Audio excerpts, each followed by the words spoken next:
Հարգելի հայրենակիցներ, անհատների հետ տեսաուղերձներով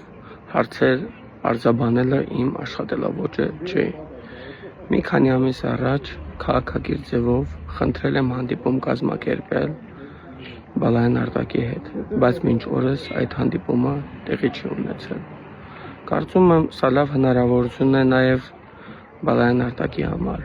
հաշվի առնելով հանրության մոտ կուտակված այն բազմաթիվ հարցերը, որոնք կապված են Արցախ բանկի հետ։ Ես հասկանում եմ, որ ստեղծվել է բարենպաստ պայմաններ, վայելում եք Հայաստանի իշխանությունների հովանավորությունը, Աստծուց չեք վախենում, մարդկանցից էլ չեք ամաչում, բայց ինձ մի հարց է հետաքրքրում։